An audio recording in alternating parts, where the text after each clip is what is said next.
Om Swastiastu, perkenalkan nama Tiang Nilo Yasmini dengan NIM 2411041042.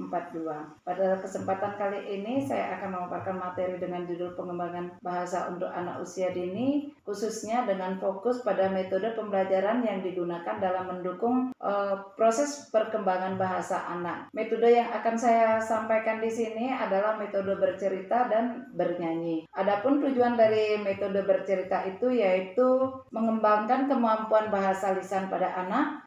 Anak akan belajar kosakata baru, struktur kalimat, dan cara mengungkapkan pendapat dan perasaan. Yang kedua itu meningkatkan daya imajinasi anak dan kreativitas. Itu dengan cara bercerita membantu anak membayangkan tokoh, peristiwa, dan tempat yang diceritakan. Terus yang ketiga adalah menumbuhkan nilai-nilai moral dan karakternya. Jadi cerita itu sering mengandung pesan positif seperti kejujuran, tolong-menolong, dan tanggung jawab. Yang keempat itu tujuannya adalah melatih konsentrasi dan daya ingat pada anak. Jadi anak itu belajar fokus dan mengingat alur atau tokoh cerita yang ada di dalamnya. Terus yang kelima adalah meningkatkan kemampuan menyimak dan memahami. Jadi anak itu belajar menyimak informasi dengan baik dan memahami makna dari cerita tersebut.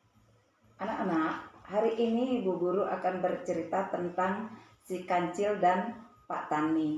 Bu Guru mau bertanya dulu, siapa yang pernah melihat kancil? Baik, ini adalah si kancil. Nah, Bu Guru sekarang mau mulai cerita ya. Pada suatu hari di tengah hutan hiduplah seekor kancil yang sangat lincah. Dia terkenal cerdik, tapi sayangnya dia itu juga nakal. Tiap pagi si kancil suka berlari ke kebunnya Pak Tani. Jadi ini adalah kebunnya Pak Tani. Di sini ada kebun sayur, wortel, timun, ada juga tomat, berbagai macam sayuran ada di sini. Nah, si kancil ini dia masuk diam-diam ke kebun sayurnya Pak Tan. Timunnya enak sekali, seger. Timunnya ini, pohon timunnya diambil sama si kancil. Pak Tani melihat kebunnya rusak jadi marah. Aduh, siapa lagi yang mencuri sayurku? Ini pasti ulahnya si kancil. Marahlah Pak Tani itu. Dan Pak Tani itu pun punya ide. Ia memasang orang-orangan yang mirip dengan Pak Tani. Nah, orang-orangannya itu dipasang terus dikasih lem untuk perekat di sekitar kebunnya. Keesokan harinya si kancil kembali lagi. Ia melihat ada orang-orangan berada di tengah kebunnya Pak Tani. Ada orang baru. Nah, kancil bicara seperti itu. Wah, tidak bisa bicara. Diam saja. Berarti ini bukan penjaga sungguhan. Nah, itu kata si kancil. Si kancil pun menentang orang-orangan yang ada di sawah itu. Hai kamu, mau apa di sini? Diam saja. Sombong ya. Nah, itu ujarnya si kancil.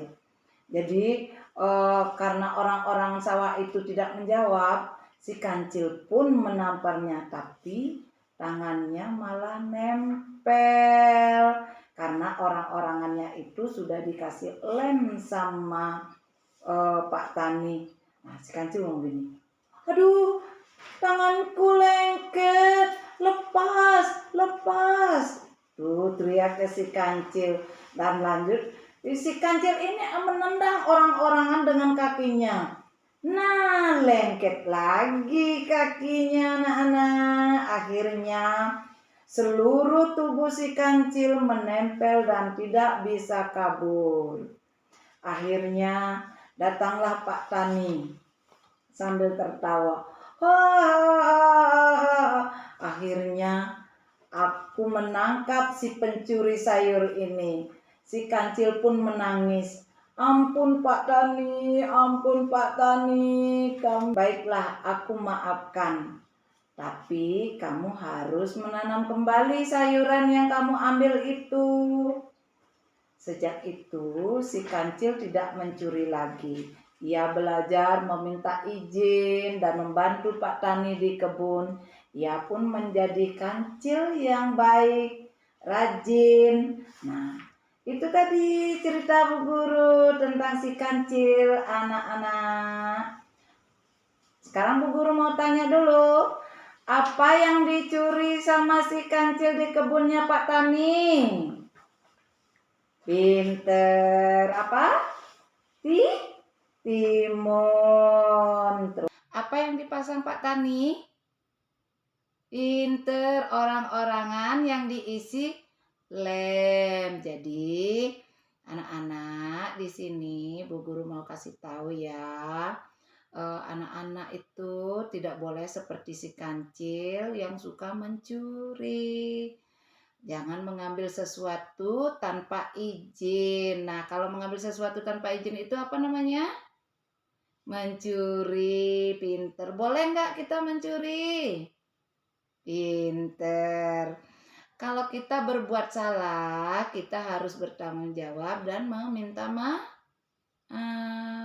Lebih baik kita menjadi anak yang jujur dan sopan. Sekarang ayo kita bernyanyi bersama-sama lagu Si Kancil. Yuk, si kancil anak nakal, suka mencuri timun.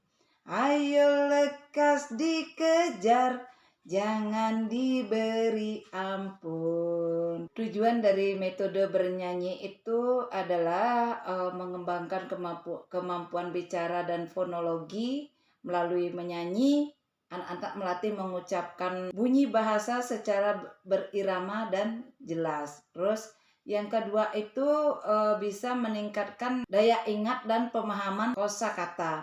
Lirik lagu yang diulang itu akan membuat anak mengingat kata-kata baru lebih mudah lagi. Terus yang ketiga itu membangun rasa percaya diri dan bisa berekspresi. Jadi anak-anak itu merasa senang dan berani tampil ketika bernyanyi bersama. Terus yang keempat itu melatih koordinasi motorik halus dan kasar. Terus yang kelima itu menumbuhkan suasana belajar yang menyenangkan. Dengan cara bernyanyi bisa menciptakan suasana yang rileks, positif dalam kegiatan belajar.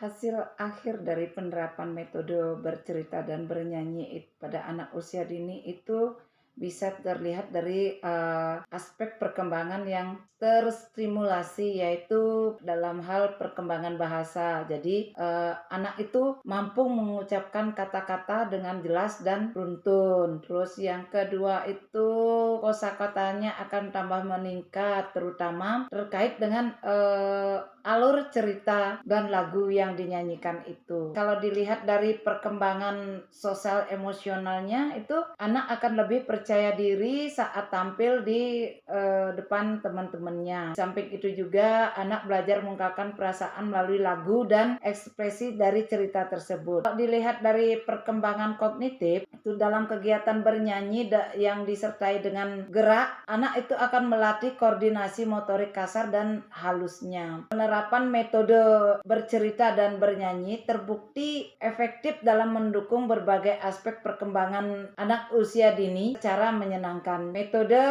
bernyanyi dan bercerita itu akan menciptakan suasana belajar yang aktif, ekspresif, dan penuh makna, serta akan memberikan kesempatan bagi anak itu untuk berpartisipasi secara emosional dan fisik.